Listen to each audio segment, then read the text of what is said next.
Hello everyone, welcome to my new academy channel. जैसा कि मैं स्टार्ट की हूँ ह्यूमन रिप्रोडक्शन, ठीक है। मैं एनसीईआरटी पूरा पढ़ा रही हूँ और एनसीईआरटी के हर एक लाइन को एक्सप्लेन कर रही हूँ, ठीक है। ये चैप्टर पूरा अच्छा है, एकदम कॉन्सेप्चुअल है। सारी चीज़ें मैं एक्सप्लेन कर रही हूँ, एक एक लाइन को, जितने भी कॉन्सेप्ट हैं सब कुछ पढ़ा रही हूँ, साथ में डायग्राम को भी डिस्कस कर रही हूँ, ठीक है। चैप्टर बहुत इंपॉर्टेंट है एग्जाम के पॉइंट ऑफ व्यू से, ठीक है। जो पढ़ा रही हूँ ये पूरा न्यू एनसीईआरटी है, न्यू एनसीईआरटी बुक है ये। जिनके पास बुक है तो प्लीज़ अपनी किताबें खोल लीजिए, और जिनके पास नहीं है उनको ये पीडीएफ मेरे टेलीग्राम चैनल पे मिल जाएगा। तो मेरा टेलीग्राम चैनल ज्वाइन करने के लिए वीडियो के डिस्क्रिप्शन बॉक्स में लिंक दिया गया है, तो आप वहाँ से ज्वाइन कर सकते हैं। जैसा कि मैं पहले पढ़ा चुकी हूँ, पहला जो पार्ट था मेरा उसमें मैं पढ़ा चुकी हूँ ह्यूमन रिप्रोडक्टिव सिस्टम, ठीक है, जो मेल है, और इसमें फीमेल का भी मैं पढ़ाई हूँ, इसलिए मैंने कहा ह्यूमन रिप्रोडक्टिव सिस्टम कंप्लीट हो गया, मेल और फीमेल दोनों का, ठीक है। इसके बाद मैंने पढ़ा है गैमेटोजेनेसिस, मेल में और फीमेल में, मीन्स ooजेनेसिस कवर हो गया, और साथ में कवर हो चुका है स्पर्मेटोजेनेसिस, ठीक है। ooजेनेसिस और स्पर्मेटोजेनेसिस कवर हो चुका है। आज मैं स्टार्ट करूंगी मेंस्ट्रुएशन साइकिल, ठीक है। अब मेंस्ट्रुएशन साइकिल में हम लोग पढ़ेंगे the reproductive cycle in the female primates, monkey, apps and human is called menstruation cycle, ठीक है। जो रिप्रोडक्टिव साइकिल है किसमें हम देख रहे हैं, प्राइमेट्स में, वो भी फीमेल में होता है ये मेंस्ट्रुएशन साइकिल, ठीक है। जैसे कि मंकी हो गया, एप्स हो गया, ह्यूमन बीइंग, उनमें हम क्या कहते हैं, मेंस्ट्रुएशन साइकिल। लेकिन अगर नॉन प्राइमेट्स की बात करते हैं, जो फीमेल नॉन प्राइमेट्स में होती है, उनमें चलता ओस्ट्रस साइकिल, ठीक है। जैसे एग्जाम्पल हो गया डॉग हो गए, कैट हो गए, ये सब जो है ये नॉन प्राइमेट्स हैं, नॉन प्राइमेट्स एनिमल है। काऊ हो गया, ठीक है। इन सब में क्या चलता है, ओस्ट्रस साइकिल चलता है। The first menstruation begin at puberty and is called menarche, ठीक है। जो पहली बार द मेंस्ट्रुएशन किसी फीमेल को आया होगा एट प्यूबर्टी के टाइम, हम उसको क्या बोलते हैं, मेनार्च बोलते हैं। In human female, menstruation is repeated at an average interval of about 28 to 29 days, and the cycle of the event starting from one menstruation till the next one is called the menstruation cycle, ठीक है। जो female है, जो human में females हैं, ठीक है, उनमें क्या होता है कि साइकिल जो है मेंस्ट्रुएशन ना रिपीट करती है हर 28 से 29 दिन में, ठीक है। ये एक टाइम इंटरवल है कि हर 28 से 29 डेज में ये साइकिल जो मेंस्ट्रुएशन की रिपीट होगी, ठीक है। और ये किस में हो रहा है, कि फीमेल में हो रहा है, वो भी ह्यूमन में हो रहा है, ठीक है। One ovum is released ovulation during the middle of each menstruation cycle. एक ओवम, ओवम क्या है, फीमेल गैमिट है, मेच्योर फीमेल गैमिट है। ये कब रिलीज हो रहा है, ओव्यूलेशन के टाइम पे रिलीज हो रहा है, जो कि मिडिल टाइम है किसका, मेंस्ट्रुएशन साइकिल का। अगर मेंस्ट्रुएशन साइकिल 28 डे का है तो जो मिडिल होगा 14 होगा, मीन्स बीच का जो दिन होगा वो 14 होगा, तो हमारा एवोल्यूशन कब होगा, वो 14 डे होगा मेंस्ट्रुएशन साइकिल का, ठीक है। The major event of the menstruation cycle are shown in figure 2.9। जैसे यहाँ पे पहले फिगर देख लीजिए, ये 2.9 में यहाँ पे ये क्या है, मेंस्ट्रुएशन साइकिल का ड्यूरेशन 28 से 29 डेज है, ओके।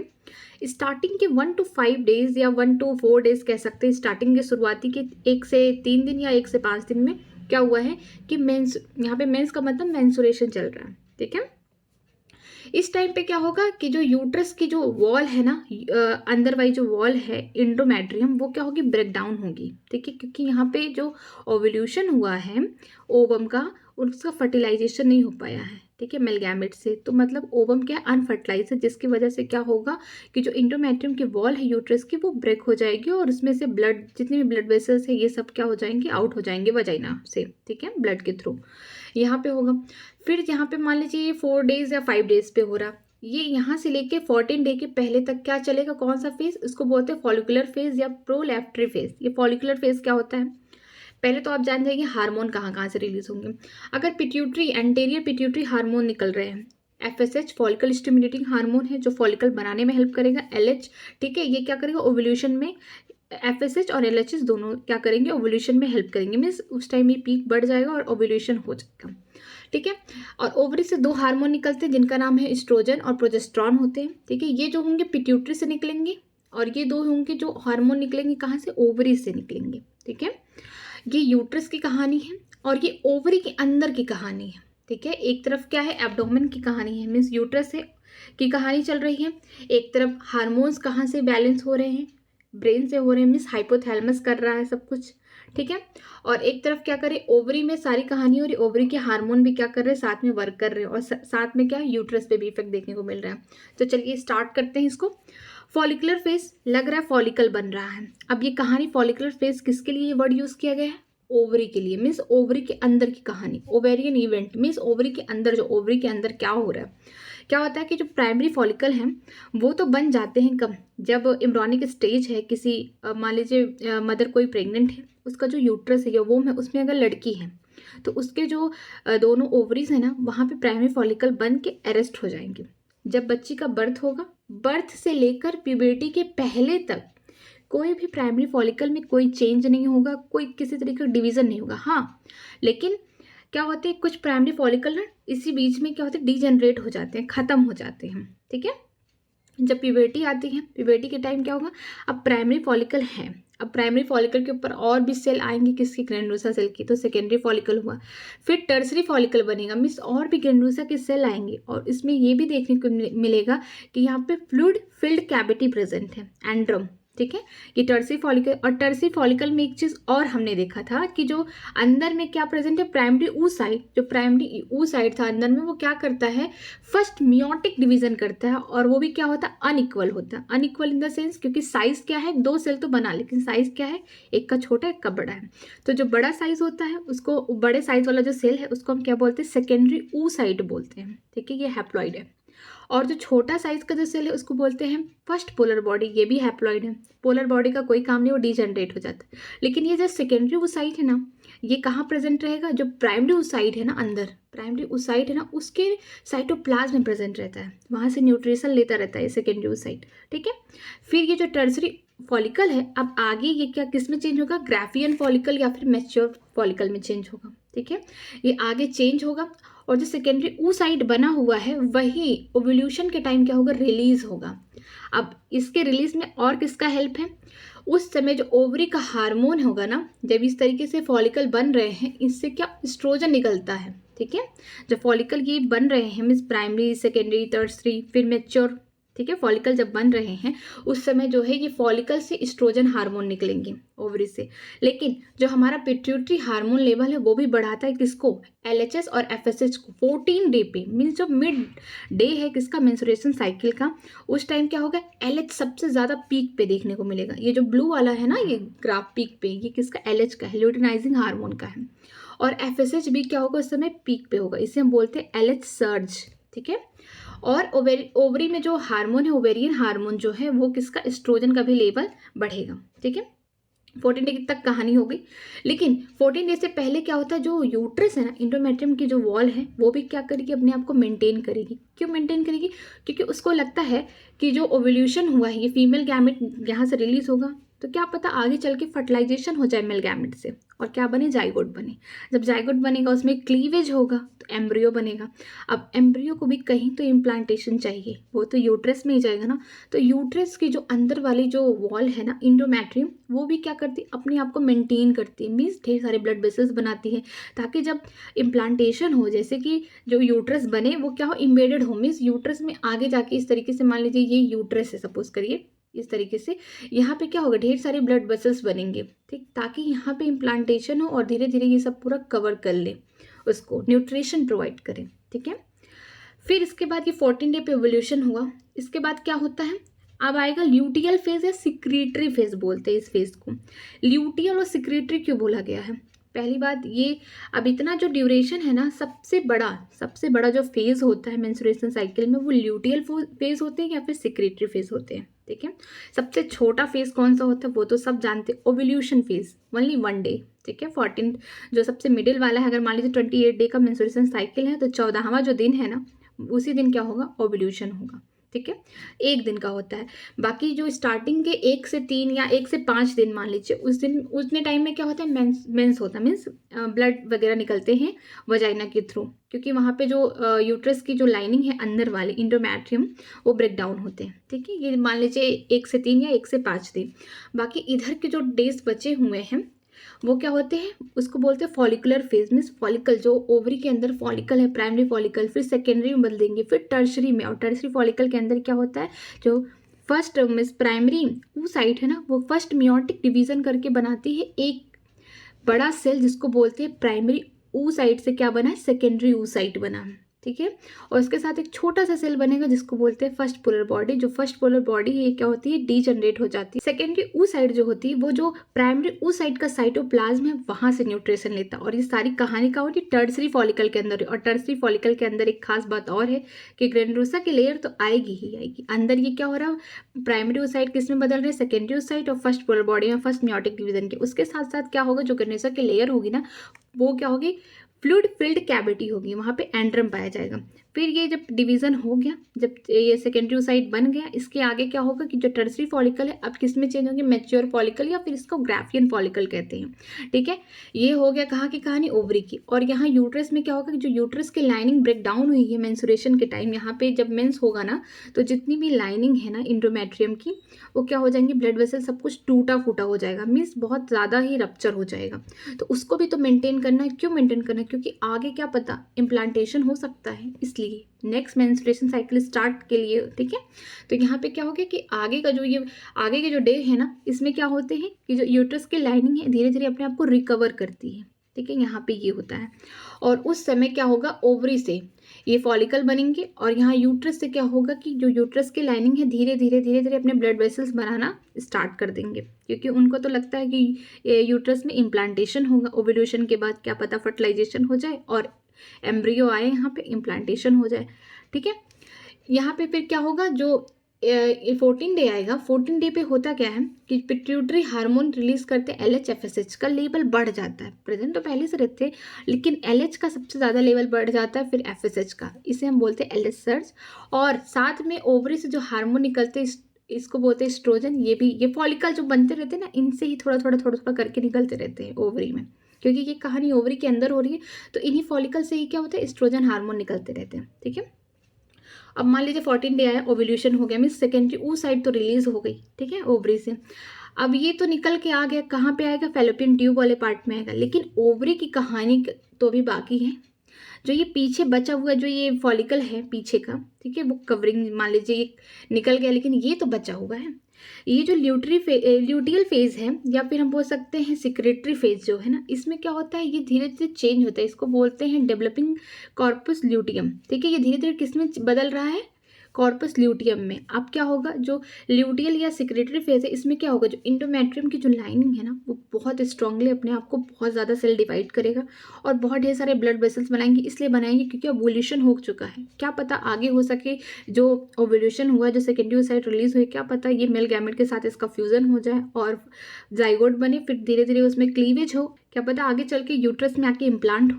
इसलिए यहाँ पे क्या होता है कि जो सेल होती है यूट्रस की बहुत तेजी के साथ क्या, यूट्रस की इंडोमेट्रियम लाइनिंग वाली सेल्स, ठीक है, एकदम अंदर वाला जो वॉल है उनकी सेल क्या करती है, खुद अपने आप को डिवाइड करती हैं ताकि आगे अगर इम्प्लांटेशन होता है तो उसको सपोर्ट कर सकें, प्रेगनेंसी को सपोर्ट कर सकें। उसके साथ साथ क्या होता है, इधर देखिए दोनों ही ग्राफ जो हैं LH FSH के वो लेवल जो है हार्मोन के डाउन हो चुके हैं। लेकिन ओवरी में क्या हो रहा है, अब यहाँ पे एक चीज़, प्रोजेस्टेरॉन का लेवल ज़्यादा है। क्यों ज़्यादा है, क्योंकि जो ये कॉर्पस ल्यूटियम है ना ये सिक्रीट करती है प्रोजेस्टेरॉन को ओवरी में।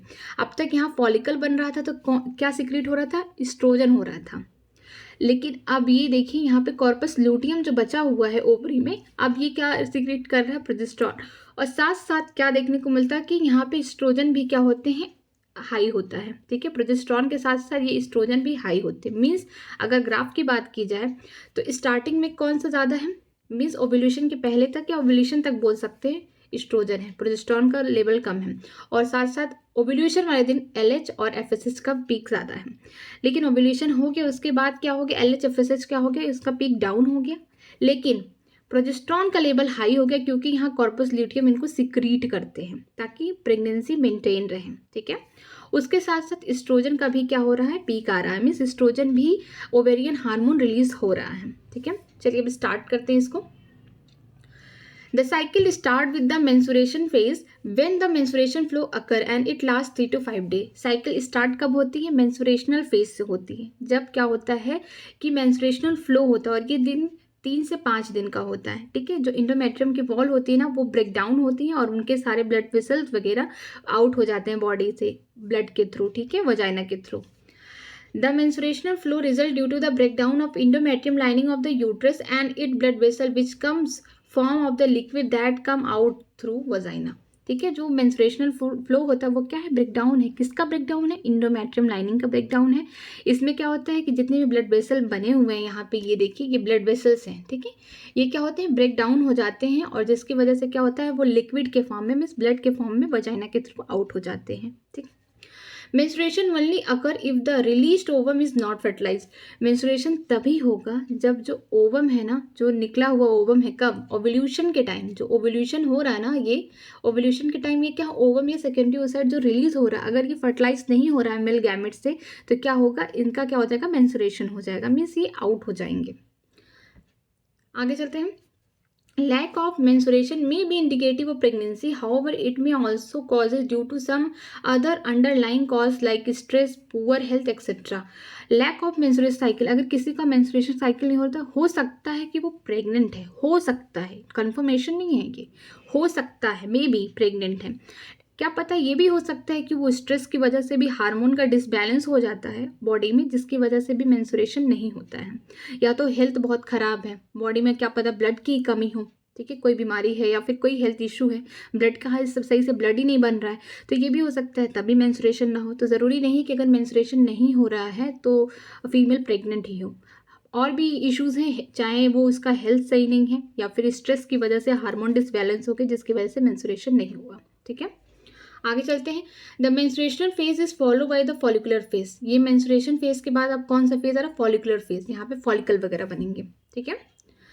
ड्यूरिंग, अब इसके बारे में बता रहा, फॉलिकुलर फेज के बारे में बता रहा या फिर प्रोलाइफ्ट्री फेज के बारे में बता रहा। यहाँ पे क्या देखा गया, during this phase the primary follicle in the ovary grow to become a fully mature graafian follicle and simultaneously means साथ साथ the endometrium of the uterus regenerate through the proliferation, ठीक है। जो फॉलिकुलर फेज है या प्रोलाइफ्ट्री phase है, इसमें क्या हो रहा है कि जो फॉलिकल बने हैं प्राइमरी फॉलिकल, वो धीरे धीरे ग्रो करेंगे, आगे तक बढ़ेंगे और कहाँ तक पहुँच जाएंगे, वो ग्राफियन मेच्योर ग्राफियन फॉलिकल बनाएंगे, ठीक है, या मेच्योर फॉलिकल बनाएंगे, ये वहाँ ओवरी की कहानी है। और साथ साथ यूट्रस क्या करेगा, धीरे धीरे अपने आप को रीजेनरेट करेगा, अपने सेल को, अपने आप को क्या करेगा, फिर से अपने ब्लड वेसल्स को फिर बनाएगा, ठीक है। जो मेंस्ट्रुएशन के टाइम ब्रेक हो गया था लाइनिंग अंदर वाली इंडोमेट्रियम की, अब धीरे धीरे उसको क्या करेगा, फिर से बनाएगा। आगे चलते हैं। This changes in the ovary and uterus are induced by change in the labour pituitary and ovarian hormone. ये जो चेंजेस हो रही है ना ओवरी और यूट्रस दोनों में, अब इसको कौन गवर्न कर रहा है, किसकी वजह से हो रहा है, कौन इसको इंड्यूस कर रहा है इस चेंज को, दो हार्मोन से, एक पिट्यूटरी से निकल रहा है और एक ओवेरियन हार्मोन निकल रहा है, ठीक है। मीन्स पिट्यूटरी से दो हार्मोन निकलते हैं, एक LHS हो गया, एक FSH हो गया। LH क्या है, ल्यूटेनाइजिंग हार्मोन है, FSH क्या है, फॉलिकल स्टिमुलेटिंग हार्मोन है, और जो ओवरी से निकल रहा एस्ट्रोजन है और प्रोजेस्टेरॉन है, ठीक है। तो जो यूट्रस ओवरी में जो भी चेंजेस हो रहे हैं ना, वो पिट्यूटरी और ओवेरियन हार्मोन की वजह से हो रहे हैं। द सिक्रेशन ऑफ, अब सिक्रेशन के बारे में बोलेगा। The gonadotropin, LH and FSH increase gradually during the follicular phase and stimulate the follicular development as well as the secretion of estrogen by developing follicle, ठीक है। जो गोनाडोट्रोपिन हार्मोन है, ठीक है, ये क्या करते हैं, इंक्रीज हो जाते हैं, इनका लेवल बढ़ जाता है, क्योंकि ये सारी कहानी कब स्टार्ट होगी, जब से प्यूबर्टी आ जाएगी तब से ही क्या होगी, ये सारी कहानी स्टार्ट हो जाएगी फीमेल की बॉडी में, ठीक है। तो उस समय क्या होगा, गोनाडोट्रोपिन जो है ये इनका मतलब अमाउंट क्या हो जाएगा, बढ़ जाएगा, ये LH FSH को क्या करेंगे, निकालना स्टार्ट कर देंगे, ठीक है। ये हार्मोन निकलना स्टार्ट हो गए, कहाँ से, पिट्यूटरी से होंगे। अब ये हार्मोन्स क्या करेंगे, ये इंक्रीज हो जाएंगे कब, फॉलिकुलर फेज में, और स्टिमुलेट करेंगे, मीन्स हेल्प कराएंगे कि तुम फॉलिकल डेवलपमेंट करो, मीन्स प्राइमरी फॉलिकल से तुम अब मेच्योर ग्राफियन फॉलिकल बनाओ, ठीक है। उसके साथ साथ जो फॉलिकल बनेंगे उनके साथ साथ क्या होगा, as well as secretion of estrogen by the developing follicle. जैसे कि यहाँ आपने देखा कि एस्ट्रोजन यहाँ पे रिलीज हो रहा है, यहाँ पे उनका पीक बढ़ रहा है, क्यों, क्योंकि जो ये डेवलपिंग फॉलिकल है ना ओवरी से, इनसे क्या हो रहा है, एस्ट्रोजन हार्मोन निकल रहा है, इसीलिए यहाँ पे इसका पीक हाई है, ठीक है। Both LH and FSH attain a peak level in the middle of the cycle about 14 day, ठीक है। LH और FSH को हमने देखा था, वो कब था, पीक पे था, कौन से टाइम पे था, ओव्यूलेटरी फेज पे था, देखो ये भी पीक पे है और साथ में एस्ट्रोजन भी पीक पे, कौन से डे पे है, यहाँ पे 14 डे होगा, ठीक है। यही क्या कराते हैं, ओव्यूल्यूशन कराएंगे। अब इनके बारे में देखिए, ठीक है। rapid secretion of LH leading to its maximum level during the middle cycle called the LH surge induce the rupture of the Graafian follicle and thereby the release of the ovum ovulation. ठीक है कि LH का ज़्यादा peak high इसलिए है क्योंकि यही क्या करता है मिडिल साइकिल के दिन, मतलब जो मिडिल डे है साइकिल का 14 डे बोल सकते हैं, उस दिन क्या होता है ये सबसे ज़्यादा पीक पे होता है, जिसकी वजह से जो मैच्योर ग्राफिन फॉलिकल है वो क्या होते हैं, रप्चर हो जाते हैं, टूट जाते हैं, और उनमें से क्या निकलता है, सेकेंडरी ओसाइट बोल सकते हैं या फिर ओवम रिलीज होता है ओव्यूलेशन वाले दिन. ठीक है, 14 डे पे. The ovulation ovulatory phase is followed by the luteal phase during which the remaining part of the Graafian follicle transferred as the corpus luteum. ठीक है, ovulation के बाद कौन सा फेज आ रहा था, luteal phase या secretory phase आ रहा था. यहाँ देखिए ये यहाँ पे 14 डे हो गया. अब यहाँ पे क्या होगा, ल्यूटियल फेज या सिक्रेटरी फेज होगा. अब ये तो ओव्यूलेशन से निकल गया एवोल्यूशन वाले टाइम पे. ठीक, अब ये जो बचा हुआ पार्ट है में जो फॉलिकल्स बचे हैं वो किस में डेवलप हो रहे हैं, कॉर्पस ल्यूटियम में, ताकि ये आगे चल के किसको बढ़ाएं, कौन सा हार्मोन, प्रोजेस्टेरॉन को सिक्रीट करे. ठीक है, और उसके साथ साथ कौन, एस्ट्रोजन भी, उनका भी लेवल क्या होता है, हाई होता है ल्यूटियल फेज या सिक्रीटरी फेज में. ठीक, आगे चलते हैं, यहाँ पे देखते हैं. The corpus luteum secrete a large amount of progesterone which is essential for the maintenance of endometrium. जो corpus luteum है luteal phase या secretory phase में अब क्या कर रहा है, ज़्यादा अमाउंट का प्रोजेस्ट्रॉन क्या कर रहा है, सिक्रीट कर रहा है, निकाल रहा है. क्यों, ताकि क्या कर सके, इंडोमेट्रियम की लाइनिंग को मेंटेन कर सके. क्यों मेंटेन करें, ताकि अगर आगे चल के फर्टिलाइजेशन होता है ओवम से मेल गैमेट का, तो आगे इम्प्लांटेशन के लिए क्या हो, जो यूट्रस की इनर लाइनिंग है इंडोमेट्रियम वो क्या रहे, अपन एकदम मेंटेन रहे. ठीक है, such an endometrium is necessary for implantation of the fertilized ovum and other event of pregnancy. इसीलिए क्योंकि इंडोमेट्रियम की लाइनिंग इसलिए इंपॉर्टेंट, ताकि जो फर्टिलाइजेशन हो आगे चल के मेल और फीमेल गैमेट का, आगे चल के फिर क्या होना है, इम्प्लांटेशन भी होना है, जाइगोट का क्लीवेज होगा और एम्ब्रियो जब बनेगा आगे चल के, तो उनका ये सारे इवेंट्स के लिए जो यूट्रस की लाइनिंग है अंदर वाली, जितने भी प्रेगनेंसी और भी जो आगे के इवेंट्स हैं उनके लिए भी इंडोमेट्रियम की लाइनिंग को क्या होना चाहिए, पूरा मजबूत, मतलब पूरी अपनी तरफ से पूरा एकदम मेंटेन, वेल मेंटेन होना चाहिए, तभी तो प्रेगनेंसी को मेंटेन रख पाएंगे. ठीक है, during the pregnancy all the event of menstruation cycle stop and there is no menstruation. ठीक है, प्रेगनेंसी के टाइम जितने भी मेंस्ट्रुएशनल ये सारे इवेंट हमने देखे हैं कि फॉलिकल बन रहा था, साथ में यूट्रस की लाइनिंग बन रही थी, या मेंस्ट्रुएशन इवेंट, मेंस्ट्रुएशन भी नहीं होता, अगर कोई फीमेल प्रेग्नेंट है ना तो उसको मेंस्ट्रुएशन नहीं होगा, ना ही फॉलिकल बनेंगे उसके ओवरी में, ना कुछ ऐसा इवेंट्स होंगे. ठीक है, ल्यूटियल फेज पे ही जाके रुक जाएगा. जैसे मैं यहाँ पे डायग्राम के थ्रू बताना चाहती हूँ. मान लीजिए किसी फीमेल है वो, ठीक है, उसकी कहानी है, स्टार्टिंग में उसका मेंस हुआ. ठीक, फिर धीरे धीरे यहाँ पे क्या हुआ, फॉलिकुलर फेज में यहाँ पे फॉलिकल बने, यहाँ पे भी एस्ट्रोजन रिलीज हुआ, यहाँ पे भी जो इंडोमेट्रियम की लाइनिंग है उसने भी अपने आप को मेंटेन कर लिया प्रेगनेंसी के लिए. ठीक है, 14 डे आया, ओव्यूलेशन हुआ इस तरीके से. अब ये ओव्यूलेशन हो गया, ओवम निकल गया. अब ये आगे चल के अगर फर्टिलाइजेशन हो गया मान लीजिए 15 या 16वें दिन पे मेल गैमेट से, तो आगे चल के क्या जाइगोट बनेगा, जाइगोट से क्या बनेगा, एम्ब्रियो, क्लीवेज होता रहेगा सेल का, आगे एम्ब्रियो बन गया. ठीक है, तो फिर क्या होगा, यहाँ पे 14 डे पे LH और FSH हाई है, एस्ट्रोजन हाई. इसके बाद अब 14 डे के बाद में 15 डे से लेके अब 28 या 29 डे तक क्या होता है, ल्यूटियल फेज या सिक्रेटरी फेज होते हैं. इसमें क्या होगा, जो फॉलिकल हैं ये किस में चेंज हो जाएंगे, कार्पस ल्यूटियम में.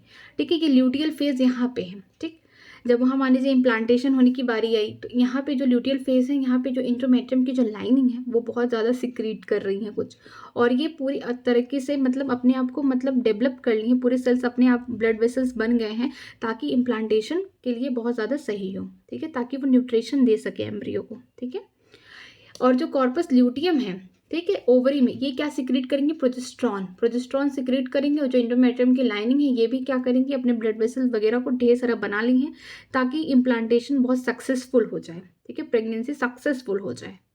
तो यहाँ पे ही अब कोई फीमेल प्रेग्नेंट है तो यहीं तक ही उसकी कहानी हो गई, मीन्स इम्प्लांटेशन हो गया, उसके पेट में मान लीजिए प्रेगनेंसी है तो उसके पेट में अगर बच्चा है तो यहीं तक वो होगा. अब इसके आगे की मेंस्ट्रुएशन साइकिल नहीं रिपीट होगी ड्यूरिंग उसके प्रेगनेंसी के टाइम में. ठीक है, ना फॉलिकल बनेगा, ना ये हार्मोन LH FSH बढ़ेंगे, कुछ नहीं होगा उस समय. सिर्फ कौन बढ़ेगा, प्रोजेस्ट्रॉन मेंटेन रहेंगे उसके प्रेगनेंसी के टाइम पे, और साथ में estrogen means ovarian hormone support करेंगे उसकी प्रेगनेंसी में. ये LHS FSH इनका काम खत्म, इनका काम सिर्फ ओव्यूलेशन के टाइम पे होता है. ठीक है, और साथ साथ मेंस्ट्रुएशन भी नहीं होगा. मीन्स अगर कोई फीमेल प्रेग्नेंट है तो उसका जो फेज कहाँ स्टॉप हो गया या कहाँ तक, मतलब जो 9 मंथ का ड्यूरेशन है किसी फीमेल का, ह्यूमन फीमेल का प्रेगनेंसी का, वो कहाँ पे रुका हुआ है या कहाँ पे वो एक जगह स्टेबलाइज है, ये ल्यूटियल फेज में है। ठीक है, कॉर्पस ल्यूटियम उसके ओवरी में बने हुए हैं, वहाँ से सिक्रीशन हो रहा है प्रोजेस्टेरॉन का कंटिन्यूअसली, और साथ साथ ओवरी से 2 और हार्मोन निकल रहे, मान लीजिए एस्ट्रोजन और प्रोजेस्टेरॉन, ये भी क्या करे, सपोर्ट कर रहे प्रेगनेंसी को। ना LHS FSH आ रहे हैं, ना फॉलिकल फिर से डेवलप हो रहा है ओवरी में, और ना ही मेंस्ट्रुएशन होगा। ये सारी चीज़ें क्या होंगी, स्टॉप हो जाएंगी। आगे चलते हैं। In the absence of fertilization, the corpus luteum degenerates. This causes the disintegration of the endometrium leading to menstruation, marking a new cycle. मान लीजिए अब ये फीमेल गैमेट तो रिलीज हो गया है, ठीक है, ओवुलेशन के टाइम से सेकेंडरी ओसाइट या ओवम तो रिलीज हो गया है, लेकिन अगर ये फर्टिलाइज नहीं हुआ, मेल गैमेट नहीं आया या नहीं फर्टिलाइजेशन हुआ, इन एब्सेंस अब क्या होगा, इस समय क्या होगा कि एब्सेंस ऑफ फर्टिलाइजेशन, जो कॉर्पस ल्यूटियम बने धीरे धीरे अपने आप डिजनरेट हो जाएंगे, क्योंकि जब प्रेगनेंसी ही नहीं हुआ, मीन्स जब फर्टिलाइजेशन ही नहीं हुआ, इम्प्लांटेशन क्यों होगा। ये जो कॉर्पस ल्यूटियम प्रोजेस्टेरॉन जो सिक्रीट कर रहे थे इसीलिए, ताकि जो एंडोमेट्रियम की लाइनिंग है इम्प्लांटेशन को सक्सेसफुल करते। ठीक है, तो जब एब्सेंस है, मीन्स फर्टिलाइजेशन ही नहीं हुआ, तो कॉर्पस ल्यूटियम धीरे धीरे अपने आप ही खत्म हो जाएंगी ओवरी में, और फिर से वही साइकिल स्टार्ट हो जाएगा मेंस्ट्रुएशन का। ठीक है, this causes disintegration of endometrium lining leading to menstruation, marking a new cycle. ठीक है, यहाँ पे देखिए ल्यूटियल फेज ही चल रहा है आखिरी में। ठीक है, यहाँ पे क्या होगा, मीन्स फर्टिलाइजेशन नहीं हुआ, ये जो ओवम निकल रहा है सेकेंडरी साइड, इनका फर्टिलाइजेशन नहीं हुआ मिल से। अब क्या होगा आगे, जो कॉर्पस ल्यूटियम बने हैं ल्यूटियल फेज तक बने रहेंगे, लेकिन फिर क्या होगा, धीरे धीरे देखिए डीजनरेट हो रहा है, मीन्स खत्म हो रहे हैं। यहाँ पे देखिए ये, ठीक, ये देखिए छोटा हो रहा है, यहाँ बड़ा था यहाँ छोटा, में धीरे धीरे धीरे धीरे खत्म हो रहा है, क्योंकि फर्टिलाइजेशन ही नहीं हुआ। तो फर्टिलाइजेशन नहीं हुआ तो प्रोजेस्टेरॉन हार्मोन का निकलना ही क्यों, क्योंकि उनको प्रोजेस्टेरॉन हार्मोन तभी निकलेगा जब फर्टिलाइजेशन होगा, प्रेगनेंसी सक्सेसफुल करनी होगी। ठीक है, नहीं तो नहीं निकलना है। तो धीरे धीरे ये खत्म हो जाएंगे, और यहाँ जो आगे जो ये लाइनिंग कितनी बनी हुई है एंडोमेट्रियम की लाइनिंग, यही अब ल्यूटियल फेज के बाद फिर एक न्यू साइकिल स्टार्ट होगी, मेंस्ट्रुएशन साइकिल। यही जो लाइनिंग है आगे चल के नेक्स्ट मेंस्ट्रुएशन साइकिल में यही लाइनिंग जो एंडोमेट्रियम की ब्रेक डाउन हो जाएगी। ठीक है, ऐसे ही स्टार्ट होता है मेंस्ट्रुएशन साइकिल। आगे चलते हैं। In human menstruation cycle ceases around 50 year of age. This term is called menopause. ठीक है, जो ह्यूमन की फीमेल है ना, मेंस्ट्रुएशन स्टार्ट होता है प्यूबर्टी में। पहली बार अगर किसी फीमेल को मेंस्ट्रुएशन हुआ, ठीक है, तो उसे हम मेनोपॉज कहते हैं। लेकिन ये मेंस्ट्रुएशन साइकिल पूरी लाइफ टाइम तक नहीं आती फीमेल में, अराउंड लगभग 50 साल तक, 45 से 50 साल तक जो फीमेल है ह्यूमन की, उसको मेंस्ट्रुएशन होता है। जो लास्ट मेंस्ट्रुएशन होता है, इसके बाद मेंस्ट्रुएशन नहीं आया लाइफ में फिर, तो उस जो लास्ट मेंस्ट्रुएशन को क्या बोलते हैं, मेनोपॉज बोलते हैं। नाम से ही लग रहा है कि मेनोपॉज, पॉज का मतलब रुक गया, मेनोपॉज मीन्स मेंस्ट्रुएशन रुक गया। ठीक है, cyclic menstruation is an indicator of a normal reproductive phase and extended between many years and menopause. ठीक है, जो साइक्लिक मेंस्ट्रुएशन है ये क्या इंडिकेट करता है, नॉर्मल रिप्रोडक्टिव फेज है फीमेल का, कि वो रिप्रोडक्टिवली क्या है, हेल्दी है। ठीक है, रिप्रोडक्टिवली क्या है, वो हेल्दी है फीमेल। और ये रिप्रोडक्टिव फेज किसके बीच में आता है, मेनी आर्च और मेनोपॉज। मीन्स पहली बार किसी फीमेल को प्यूबर्टी के टाइम क्या वो मेंस्ट्रुएशन हुआ, तो उसे हम क्या बोलते हैं, मेनी आर्च बोलते हैं। और लास्ट टाइम किसी फीमेल को मेंस्ट्रुएशन हुआ आखिरी बार 50 साल के आसपास, तो क्या वो उसे मेनोपॉज कहते हैं। और मेनी आर्च और मेनोपॉज के बीच में ही क्या स्टेबलाइज होता है, रिप्रोडक्टिव फेज या फिर मेंस्ट्रुएशन फेज, ये होता है। ठीक है, अब चलिए स्टार्ट करते हैं। दूसरा टॉपिक है हमारा फर्टिलाइजेशन एंड इम्प्लांटेशन। ठीक है, यहाँ पे हमने मेंस्ट्रुएशन साइकिल पढ़ ली, किस तरीके से होता है, कौन कौन से हार्मोन्स के रोल हैं, कौन कौन से हार्मोन्स सपोर्ट करते हैं प्रेगनेंसी के लिए, ओवेरियन हार्मोन। ठीक है, अब आगे पढ़ेंगे कि मान लीजिए फर्टिलाइजेशन अब कहाँ होता है, यहाँ तो गैमीट भी बन गया दोनों का। ठीक है, अब फीमेल का मेंस्ट्रुएशन भी पढ़ लिया कि फीमेल कब अपना सेकेंडरी ओसाइट या ओवम रिलीज करती है। अब हम फर्टिलाइजेशन देखेंगे कि कब मेल और फीमेल गैमेट फ्यूज़ करते हैं, मीन्स कब फ्यूज़न होता है उनका, और कैसे आगे चल के फ्यूज़न के बाद जाइगोट बनेगा, किस तरीके से इम्प्लांटेशन होता है ताकि फीमेल एक प्रेग्नेंट हो सके या प्रेगनेंसी हो सके। ठीक है, उसका आगे चलते हैं। During copulation coitus, semen is released by the penis into the vagina insemination. The motile sperm swing rapidly passes through the cervix, enter into the uterus and finally reach the ampullary region of the fallopian tube. ठीक है, during copulation में स्क्वाइटस के time वहाँ पे क्या होता है, जो सीमेन होते हैं कहाँ से रिलीज होते हैं, मेन के पेनिस से, वो उसको कहाँ पे एजुकुलेट करते हैं, वो इंजेक्ट कर देते हैं फीमेल के वजाइना में. फीमेल के वजाइना में गया, जो स्पर्म है वो मोटाइल है क्योंकि उनके पास क्या है, टेल पाए जाते हैं, पूंछ है उनके पास, ताकि वो क्या करे, स्विम कर सके. जैसे ये देखिए स्पर्म का स्ट्रक्चर है, आगे हेड है, बीच में ये नेक है, फिर ये क्या है, बीच में मिडिल पीस है, यहाँ पे माइटोकॉन्ड्रिया पाई जाती है जो कि एनर्जी प्रोवाइड करती है ताकि स्पर्म क्या करे, आगे स्विम कर सके, तैर सके. और पीछे जो लंबी लंबी क्या है, टेल है, टेल की वजह से क्या करते हैं, वो बहुत तेज स्विम करते हैं. ठीक है, ये कहाँ जाएंगे, वजाइना से होते हुए, सर्विक्स से होते हुए, यूट्रस से होते हुए अब कहाँ जाएंगे, उनको जाना है फैलोपियन ट्यूब में जाना. और कौन से पार्ट में जाना, 3 पार्ट थे फैलोपियन ट्यूब के. पहला क्या था, इन्फेंडिबुलम था, दूसरा एम्पुला था, तीसरा था स्थमस. तो जैसे मैं स्ट्रक्चर इसका दिखा रही हूँ, ये देखिए और इजली समझ में आएगा आपको. ये रहा, पहली बार मतलब जब क्वाइटस हुआ उस टाइम क्या हुआ, यहाँ से क्या हुआ, स्पर्म रिलीज कर दिया गया यहाँ वजाइना में. ठीक है, मेन के द्वारा इंसेमिनेशन होंगे यहाँ पे. अब यहाँ से क्या होंगे, जो स्पर्म होंगे या सर्विक्स होते यूट्रस से होते हुए कहाँ जाएंगे, फैलोपियन ट्यूब के एम्पुला वाले पार्ट में जाएंगे. और ओवरी से क्या हुआ, ओवल्यूशन हुआ और यहाँ से ओवम रिलीज हुआ, सेकेंडरी ओसाइट रिलीज हुआ. ये इस तरीके से जाएंगे और फिमरिन को कैच करके कहाँ डाल देंगे, इन्फेंडिबुलम में डाल के कहाँ लेके आएंगे, मीन्स एम्पुला. मीन्स यहाँ पे एक चीज़ आप देख रहे हैं कि जो मेल है, मेल गैमिट है, मीन्स स्पर्म है, उसको काफ़ी दूर डिस्टेंस कवर करके पहुँचना है, लेकिन फीमेल को तो एकदम पास में है. ठीक है, तो यहाँ पे जो इंसेमिनेशन होगा मैन के द्वारा, यहाँ पे वजाइना में ही क्या होगा, स्पर्म रिलीज हो जाएंगे और इस तरीके से स्पर्म बढ़ते बढ़ते कहाँ पहुँचेंगे, फैलोपियन ट्यूब के जो सेकंड पार्ट है एम्पुला रीजन में. और ओवरी से क्या रिलीज होगा, ओव्यूलेशन के टाइम सेकेंडरी ओसाइट या ओवम. ये आगे चल के यहाँ पे एम्पुला रीजन है, अगर दोनों इधर से मान लीजिए आ रहा है सेकेंडरी ओसाइट या ओवम और इधर से मान लीजिए स्पर्म, दोनों आ गए. ठीक है, 14 डे पे रिलीज हुआ, मान लीजिए उसी दिन या उसके एक दिन बाद, मान लीजिए यहाँ पे एम्पुला रीजन है, एम्पुलर रीजन पे क्या है, स्पर्म भी प्रेजेंट है और यहाँ पे ओवम भी प्रेजेंट है. तो दोनों में ही क्या हो जाएगा, फर्टिलाइजेशन हो जाएगा. फर्टिलाइजेशन सक्सेसफुल कहाँ होता है, सिर्फ एक जगह, फैलोपियन ट्यूब का, वो भी एम्पुला वाले रीजन में. अगर दोनों एक ही टाइम पे मिल गए तभी फर्टिलाइजेशन सक्सेसफुल है, नहीं तो फर्टिलाइजेशन नहीं होगा. मान लीजिए यहाँ पे मिल गए स्पर्म और ओवम, यहाँ मिल गए, फर्टिलाइजेशन नहीं होगा. फर्टिलाइजेशन यही होगा सिर्फ एम्पुलरी रीजन में, मीन्स एम्पुला वाले रीजन में, ओविडक्ट के. चलिए आगे चलते हैं. The ovum released by the ovary is also transported to ampullary region where fertilization take place. ठीक है, स्पर्म कहाँ से, वजाइना से होते हुए, सर्विक्स से होते हुए, यूट्रस को पार करते हुए ओविडक्ट के एम्पुलर रीजन में पहुंच रहा है. अगर ओवरी से भी उसी समय क्या हो, ओवल्यूशन हो और उधर से क्या हो, ओवम भी रिलीज हो और कहाँ पहुंचे, एम्पुलर रीजन में, और स्पर्म भी क्या हुआ हो कि यूट्रस से होते हुए आगे ओविडक्ट के पार्ट में, अगर दोनों एक ही जगह पे मिलते हैं, मीन्स ओविडक्ट के एम्पुला वाले रीजन में मिलते, तभी फर्टिलाइजेशन सक्सेसफुल होगा, नहीं तो नहीं होगा. ठीक है, fertilisation can only occur if the ovum and sperm are transported simultaneously to the ampullary region. ठीक है, फर्टिलाइजेशन तभी होगा कि जब ओवम और स्पर्म दोनों एक साथ कहाँ मिले, ampullar region of the oviduct या फैलोपियन ट्यूब, तभी फर्टिलाइजेशन होगा, नहीं तो नहीं होगा.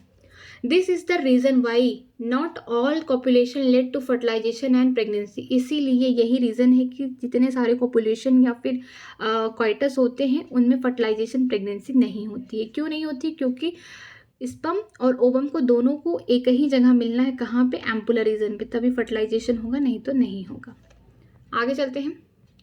The process of fusion of sperm with ovum is called fertilisation. जो प्रोसेस है फ्यूजन किसका हो रहा है, स्पर्म का, किसके न्यूक्लियस से हो रहा है, ओवम के, इसे हम फर्टिलाइजेशन कहते हैं.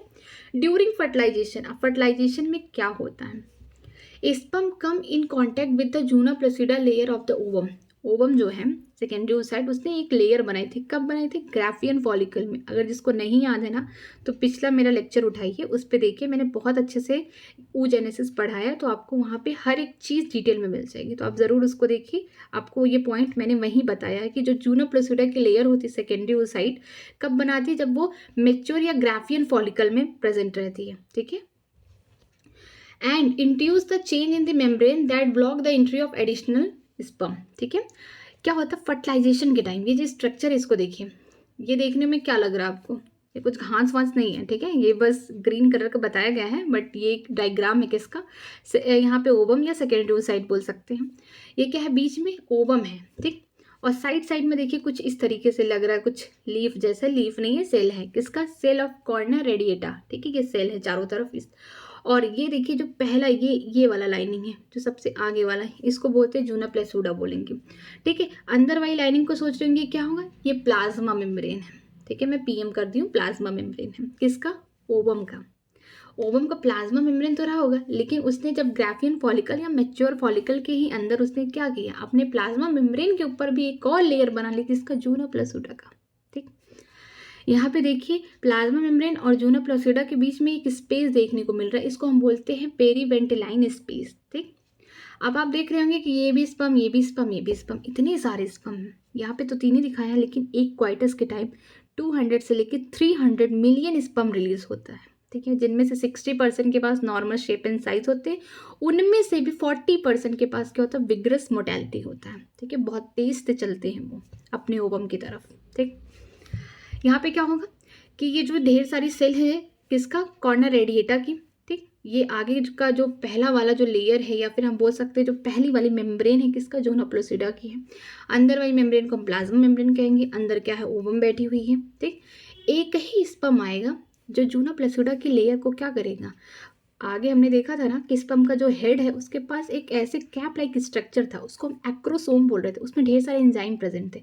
तो उनमें से क्या निकलेगा, एक एंजाइम निकलेगा जो क्या करेगा, जूना प्लासूडा की लेयर को क्या करेगा, वहाँ पेनिट्रेट करने लगेगा, मीन्स कह सकते हैं ना, छेद करने लगेगा। क्यों करेगा, ताकि जो हेड है ना, स्पर्म के हेड में उसका न्यूक्लियस है, जेनेटिक मटेरियल है, वो क्या कर सके, रिलीज कर सके ओवम के साइटोप्लाज्म में, ठीक है।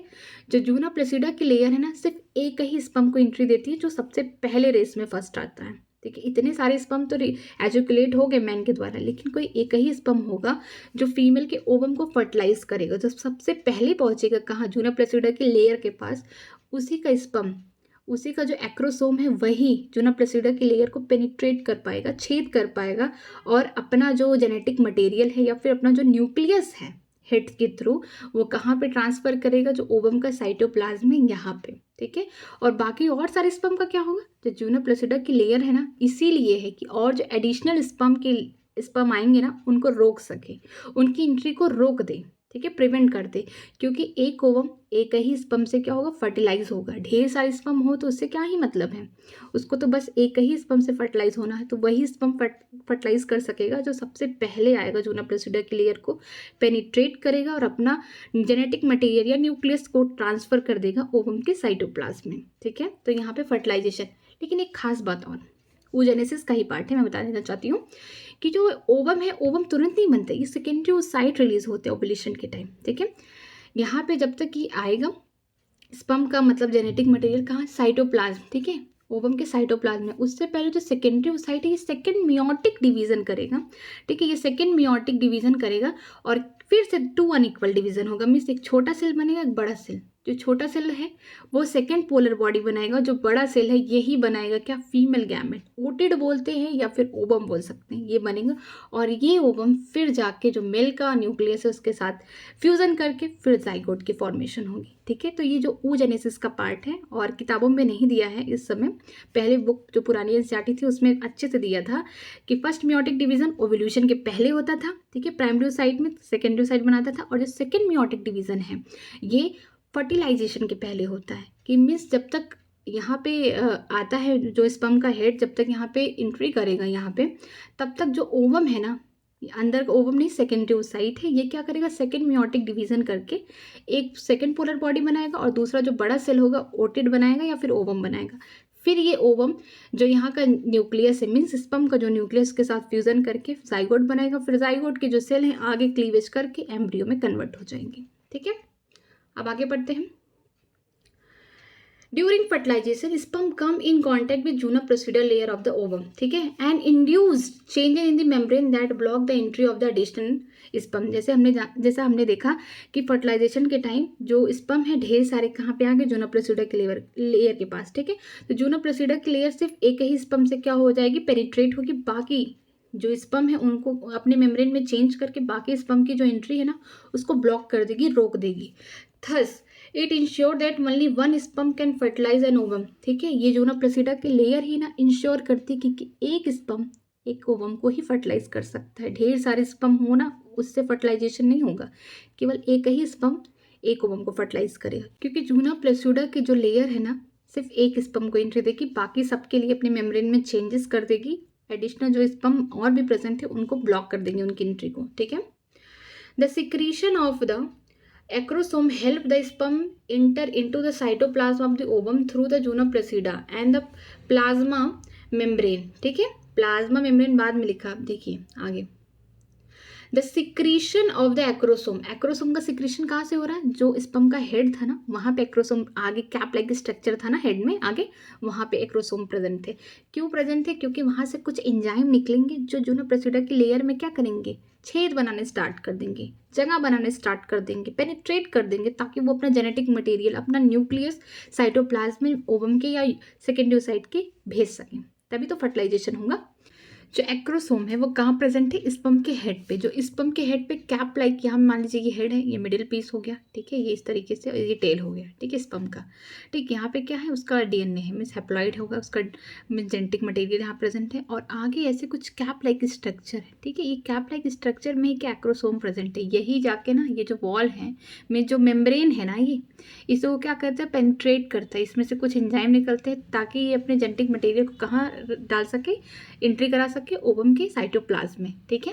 तो यहाँ पे यही लिखा कि जो सिक्रीशन है एक्रोसोम का वो हेल्प करता है स्पर्म को एंटर करने में cytoplasm of the ovum through the zona pellucida and plasma membrane, means पहले जूना प्लेस्यूडा की वॉल को, मिस मेम्ब्रेन को रप्चर करेगा, इसके बाद किसको, प्लाज्मा मेम्ब्रेन की जो मेम्ब्रेन है उसको रप्चर करेगा, तभी उसकी एंट्री करा देगी। मीन्स यहाँ पे डायग्राम में हमको नहीं दिखाया कि ये प्लाज्मा मेम्ब्रेन है, लेकिन एनसीईआरटी की लाइन में छिपा है कि ये जूना प्लेस्यूडा की है लेयर, ठीक है, ये क्या है, प्लाज्मा मेम्ब्रेन की लेयर है, वॉल है मीन्स, ठीक। आगे चलते हैं। दिस इंड्यूस द कंप्लीटेशन हो रहा है किसका, of a meiotic division of the secondary oocyte। अब ये इंड्यूस करेगा कि जो मियोटिक डिवीजन किसका हो रहा है, सेकेंडरी oocyte का, कहाँ पे, साइटोप्लाज्म ऑफ द ओवम, ठीक है। ये जो साइटोप्लाज्म है यहाँ से एंट्री हो गया, मान लीजिए स्पर्म का न्यूक्लियस यहाँ प्रेजेंट है, और यहाँ जो साइटोप्लाज्म में सेकेंडरी oocyte है ना, ये इसका क्या होगा, डिवीजन होगा, सेकेंड मियोटिक डिवीजन होगा, तब क्या बनाएगा, एक बड़ा सेल बनाएंगे जिसको ओटिड या ओवम कहेंगे, एक छोटा सेल बनाएंगे जिसको हम सेकेंड पोलर बॉडी कहेंगे। ये डिजेनरेट हो जाएगा, बट इसके न्यूक्लियस से ही जो स्पर्म का न्यूक्लियस है ये क्या करेगा, फ्यूज कर जाएगा, फर्टिलाइजेशन कंप्लीट हो जाएगी, ठीक है। तो यहाँ पे दिया है the second meiotic division is also unequal and result in the formation of second polar body and haploid ovum या ओटिड। जो सेकेंड मियोटिक डिवीजन है ये भी अनइक्वल है, अनइक्वल किसके हिसाब से बोलता है, साइज के अकॉर्डिंग, ठीक है। यहाँ पे क्या बनेगा, सेकेंड पोलर बॉडी बनेगी जो डीजेनरेट हो जाएगी, वो भी छोटा सा उसकी साइज होगी, और एक बड़ा सा जो सेल बनेगा उसको हम क्या बोलेंगे, ओवम बोलेंगे या फिर ओटिड बोलेंगे, हैप्लॉइड होगा, मीन्स 23 क्रोमोसोम होंगे। Soon, the haploid nucleus of the sperm and that of the ovum fuse together to form a diploid zygote, ठीक है। यहाँ मान लीजिए एन हैप्लॉइड किसका है, स्पर्म का न्यूक्लियस है, यहाँ पे एन किसका, ओवम का, दोनों फ्यूजन करके आगे 2n बनाएंगे में जाइगोट, फिर वो डिप्लॉइड स्ट्रक्चर बन जाएगा, ठीक है। How many chromosome will there in zygote, 46, 23 parents से आ रहे, दोनों पेरेंट्स से 23 मान लीजिए स्पर्म से आ रहा, 23 आ रहा ओवम से, तो कितने हो गए, 46 क्रोमोसोम हो गया, ठीक।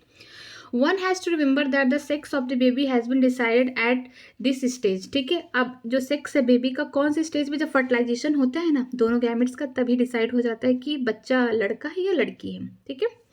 लेट अस सी हाउ, कैसे होगा, अब इसके बारे में देखते हैं।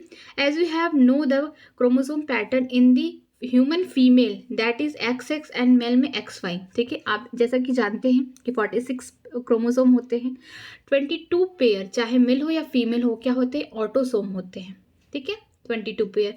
लेकिन लास्ट का 1 पेयर जो होगा उसको हम क्या बोलते हैं, सेक्स क्रोमोसोम बोलते हैं या फिर एलोसोम। अगर XX प्रेजेंट है मीन 1 पेयर, तो ये क्या होगी, फीमेल होगी। अगर XY प्रेजेंट है मीन्स एक X क्रोमोसोम होगा, एक Y क्रोमोसोम होगा, ये क्या होगा, मेल होगा, ठीक है। अगर किसी में XX क्रोमोसोम प्रेजेंट है तो क्या होगी, वो फीमेल होगी, अगर XY है तो क्या होगा, वो मेल होगा, ठीक है। Therefore all the haploid gamete ova produced by the female have a sex chromosome X, whereas the male gamete sperm the sex chromosome could be either X or Y. Hence 50% of the sperm carry the X chromosome while the other 50% carry Y, ठीक है। Female की body में क्या है, x ही है, means XX 1 pair, तो जो उसका ओवा होगा मीन्स जो एक्स सेल होगा या ओवम बोल सकते हैं, उसमें क्या होगा, एक्स ही होगा क्रोमोसोम, लेकिन मेल के पास क्या है, एक्स वाई 2 क्रोमोसोम है, तो जो उसका 50% जो स्पर्म बना है स्पर्मेटोजेनेसिस में, उसमें एक्स क्रोमोसोम हो, क्योंकि एक्स वाई तो लेके जाएगा नहीं, हैप्लॉइड स्ट्रक्चर होता है स्पर्म, ठीक है। तो 50% में क्या होगा, एक्स होगा, और 50% में क्या होगा, वाई। मीन्स 50% जो स्पर्म है उसमें एक्स क्रोमोसोम जाएंगे और 50% स्पर्म में वाई क्रोमोसोम जाएंगे, ठीक है। दोनों ही जाएंगे, ऐसा नहीं है कि एक्स ही जाएगा, 50% जाएंगे, ठीक है। आगे चलते हैं। After fusion of the male and female gamete, the zygote would carry either XX or XY depending on whether the sperm carrying X or Y fertilize the ovum, ठीक है। फर्टिलाइजेशन के बाद मान लीजिए X कहाँ से आ रहा है, मेल से आ रहा है स्पर्म, ठीक है, और X फीमेल तो है ही है, ओवम, दोनों फर्टिलाइज हैं, XX Y। मीन्स फर्टिलाइजेशन के टाइम ही पता चल जाएगा कि आगे जो बच्चा है वो लड़की है या लड़का, ये XX मीन्स फीमेल बनेगी, ठीक है। मान लीजिए स्पर्म जो है Y वाला आ गया और ये फीमेल के X वाले से क्या किया, ओवम तो एक्स ही रहेगा, उसे फर्टिलाइज किया, मीन्स फ्यूजन किया, और क्या बना, एक्स वाई। मीन्स अब जो आगे के जाइगोट है वो क्या है, एक्स वाई, मीन्स बच्चा क्या होगा, मेल होगा, ठीक है। तो इसी टाइम ही पता चल जाता है कि मेल है या फीमेल है, ठीक, सेक्स के हिसाब से। आगे चलते हैं। After fusion of the male and female gamete the zygote would be XX और XY, ठीक है। फ्यूजन के ही टाइम पता चल जाएगा कि मेल क्या है, कौन सा अपना क्रोमोसोम, मतलब कौन वाला स्पर्म दे रहा है जिसमें क्रोमोसोम एक्स वाला है या वाई वाला है, ठीक है। उसके स्पर्म में एक्स क्रोमोसोम चाह रहा है कि वाई वाला, उससे ही पता चलेगा, क्योंकि ओवम तो हमेशा एक्स ही क्रोमोसोम कंटेन करेगा, ठीक है, इससे पता चलेगा। The zygote carry XX would develop to into the female baby. अगर जाइगोट जो बना है XX मीन्स मेल की तरफ से वो स्पर्म है जिसमें कौन है, एक्स क्रोमोसोम है, फीमेल की तरफ से हमेशा एक्स ही रहेगा, तो बेबी क्या होगी, फीमेल होगी, ठीक। अगर XY होगा वुड बी फॉर्म मेल, ठीक है, कि अगर मेल की तरफ से कौन सा क्रोमोसोम आया है, वाई क्रोमोसोम आया है, और फीमेल की तरफ से तो एक्स ही रहेगा, तो XY हो गया, तो क्या होगा, बनेगा जो बच्चा वो मेल होगा, ठीक है। That is why the scientifically it is correct to say that the sex of the baby is determined by father not by mother, ठीक है। सोसाइटी में ऐसा ट्रीट किया जाता है कि अगर कोई बच्ची हो गई, मीन्स फीमेल हो गई, तो लोग ताना मारते हैं या टॉन्ट सुनाते हैं किसको, फीमेल को, कि तुम्हारी वजह से लड़की हुई है। लेकिन सच्चाई ये है साइंटिफिकली कि ये जो लड़की या लड़का किससे, किसके क्रोमोसोम से डिसाइड हो रहा है, मेल से। मेल की भी कोई गलती नहीं है, किसी भी पेरेंट्स की कोई गलती नहीं है, बट ये पैटर्न ही ऐसा है कि जो मेल या फीमेल है वो डिसाइड सिर्फ किससे होगा, मेल के गैमेट से होगा, ठीक है। दोनों की ही गलती नहीं है, बट सोसाइटी के लोग ही ऐसे हैं। चलिए आगे चलते हैं। The mitotic division start as the zygote move through the isthmus of the oviduct called cleavage toward the uterus, ठीक है। isthmus तो सुना सुना वर्ड लग रहा है, isthmus किसका पार्ट है, ये स्ट्रक्चर देखिए, यही है isthmus। ये कौन है, ये फैलोपियन ट्यूब है, ओविडक्ट है, ये है फिम्बरी, ठीक है। ये हो गया इन्फंडुबुलम, ये वाला पार्ट, और ये वाला पार्ट जो होगा एम्पुला, क्योंकि यहाँ देखिए ये स्ट्रक्चर को जूम करती हूँ मैं, ये देखिए ये वाला जो एम्पुलर रीजन है, यहाँ पे देखिए जो ओवम है और यहाँ पे ढेर सारे स्पर्म है, यहाँ पे क्या होगा, फर्टिलाइजेशन में एम्पुलर रीजन होगा। ये वाला पार्ट कौन सा होगा, स्थमस होगा, जो कहाँ लेके जा रहा है, यूट्रस की तरफ लेके जा रहा है, ठीक है। ये ओवरी हो गया, ये फिंगर लाइक स्ट्रक्चर है इस तरीके से, ठीक है, ओविडक्ट का पार्ट है ये, और यहाँ पे इनफंडुबुलम हो गया, ठीक है, एम्पुलर रीजन हो गया, और स्थमस हो गया, इस तरीके से बना हुआ है। तो जो माइटोटिक डिवीजन होगा, मियोसिस नहीं होगा, माइटोसिस होगा, मीन्स अब 2 सेल से 4 बनेंगे, 4 से 8 बनेंगे, 8 से 16 डॉटर सेल बनेंगे, मीन्स सेल डिवाइड होंगे अंदर ही अंदर, ठीक है। इसे हम क्या बोलते हैं, क्लीवेज बोलते हैं। और ये कहाँ से, इस तरीके से एम्पुलर रीजन में क्या हुआ, एम्पुलर रीजन में फर्टिलाइजेशन हुआ, ठीक है, फ्यूजन हो गया एम्पुलर रीजन में। अब ये आगे की तरफ बढ़ेगा, ठीक है, क्लीवेज होते होते मीन्स सेल डिवीजन होते होते कहाँ तक पहुंचेगा, स्थमस, स्थमस से कहाँ जाएगा, फिर यूट्रस में जाएगा, जहाँ पे इम्प्लांटेशन होगा, ठीक है। आगे देखिए, and form 2, 4, 8, 16 daughter cell call blastomere, ठीक है। आगे जो जाइगोट बना उसमें क्लीवेज होगा, मीन्स सेल क्या होगा, डिवाइड होगा जाइगोट के सेल, 2 से 4, 4 से 8, 8 से 16, 8 फिर 16 से 32, मीन्स 2, 4, 8, 16 जो सेल है ना, डॉटर सेल जाइगोट के, उसको हम क्या बोलते हैं, ब्लास्टोमियर कहते हैं, ठीक है। द एम्ब्रियो विथ 8 to 16, ऐसा एम्ब्रियो जिसमें 8 से 16 सेल हों, किसका, उसे हम ब्लास्टोमियर कहते हैं, मीन्स जो सेल है उसको हम ब्लास्टोमियर कहते हैं। इसको मोरूला, मोरूला स्टेज में जो मतलब हम बोल सकते हैं जो मोरूला स्टेज है, जाइगोट के जो सेल है मीन्स ब्लास्टोमियर जो बन चुके हैं, कितने, 8 से 16 सेल के होते हैं। जब 8 to 16 सेल का जो स्टेज होता है, ठीक है, क्लीवेज होने के बाद, इसे हम मोरूला स्टेज कहते हैं, ये बहुत इंपॉर्टेंट है, 8 to 16 cell. The morula continue to divide and transfer into blastocyst, अब ये मोरूला क्या होगा, कंटिन्यू आगे डिवाइड होता जाएगा, ठीक है, और किस में चेंज हो जाएगा, ब्लास्टोसिस्ट में, ठीक। At it move further into uterus. अब ये क्या करेगा, ब्लास्टोसिस्ट यूट्रस की तरफ जाएगा। जो ब्लास्टोमियर है ना, इसमें कितने सेल होंगे, 2, 4, 8, 16 होंगे, ठीक है, इतने। लेकिन जो ऐसा मतलब सेल होगा, मीन्स ऐसे क्या होंगे, जो एम्ब्रियो है, ठीक है, जो एम्ब्रियो होगा ऐसा, जो 8 से 16 मीन 8 to 16 जो सेल स्टेज होंगे, ब्लास्टोमियर स्टेज होंगे, उसे हम मोरूला कहेंगे। और मोरूला आगे कंटिन्यू डिवाइड करता रहेगा, सेल आगे बढ़ेगा, किस में बदलेगा, ब्लास्टोसिस्ट में। As it move further to uterus. अब ये ब्लास्टोसिस्ट कहाँ मूव करते हुए जाएगा, यूट्रस की तरफ। क्यों जाएगा, क्योंकि इम्प्लांटेशन करना है, ठीक है। The blastomere in the blastocyst are arranged into an outer layer called trophoblast and the inner group of the cell attached to the trophoblast called inner cell mass, ठीक है। जो ब्लास्टोमियर है ना, ब्लास्टोसिस्ट का, ये मान लीजिए सेल है, ठीक है, ब्लास्टोसिस्ट है।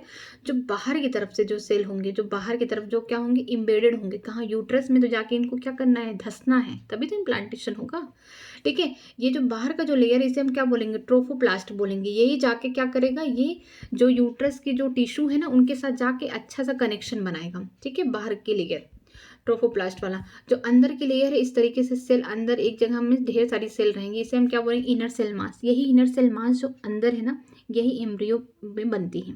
बाहर का जो ट्रोफोप्लास्ट सेल है, जो आउटर है, ये क्या करेगी, यूट्रस से अपनी पकड़ बनाएगी। मीन्स इसके जो सेल हैं ट्रोफोप्लास्ट के, वो जाके यूट्रस के जो टिश्यू हैं या सेल है, उनके साथ क्या करते हैं, इंटरडिजिटेड हो जाते हैं, मीन्स मिल जाते हैं, मीन्स उनके पार्ट बन जाते हैं, ठीक है।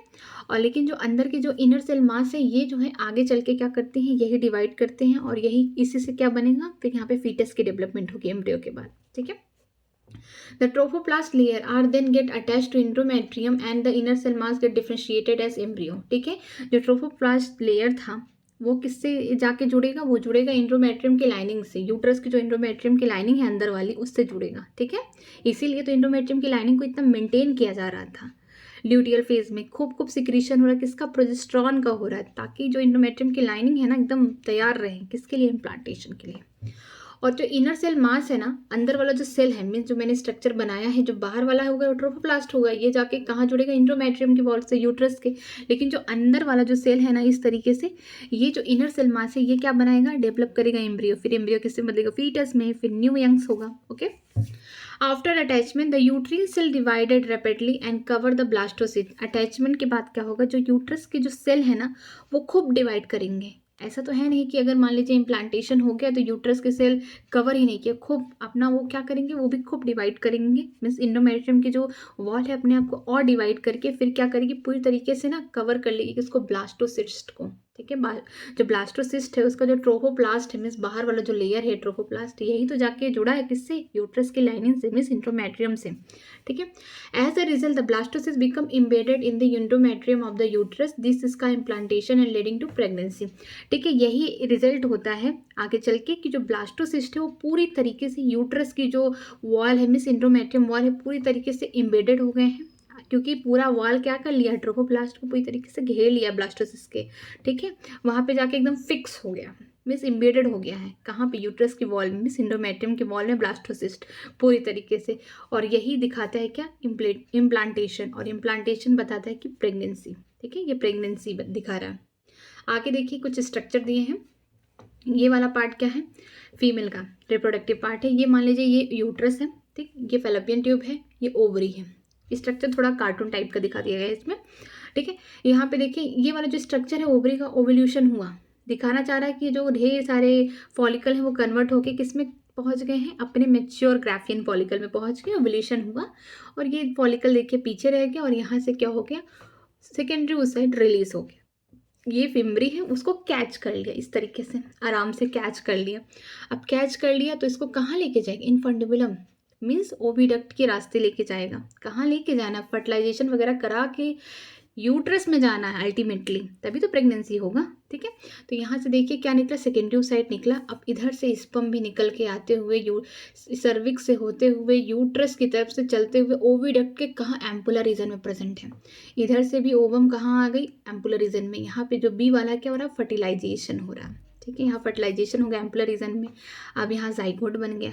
अब आगे क्या होगा, जो जाइगोट की सेल है देखिए 2 हो गए, यहाँ पे डिवाइड हो गया, 1 से 2 सेल हो गए। फिर आगे देखेंगे और सेल में डिवाइड हो गया, 2 से 4 हो गया। ई वाले में देखिए खूब ज़्यादा सेल है, तो यहाँ पे देखिए स्ट्रक्चर दिखाया हुआ है। देखिए ए, जो ए वाला स्ट्रक्चर है ये दिखाया हुआ, मिस सेकेंडरी oocyte है, ये दिखा रहा है कि जो फीमेल का मैच्योर गैमेट है ये है। ठीक है, बी वाला पार्ट दिखा रहा है कि ये एम्पुलर रीजन की कहानी है, जहाँ पे यहाँ पे ढेर सारे स्पर्म किसको आ रहे हैं फर्टिलाइज करने के लिए, फीमेल के गैमेट को, लेकिन एक ही स्पर्म क्या करेगा, फर्टिलाइज कर पाएगा। ठीक, जो सी वाला है दिखा रहा है कि जाइगोट क्या हो रहा है, डिवाइड हो रहा है, मीन्स क्लीवेज स्टार्ट हो गया है। ठीक है, क्लीवेज स्टार्ट होते होते स्थमस की तरह होते होते वहाँ से फिर कहाँ जाएगा, जाएगा यूट्रस में। ठीक है, अल्टीमेटली डी वाले में देखने को मिल रहा है कि यहाँ पे 4 सेल बने हुए हैं।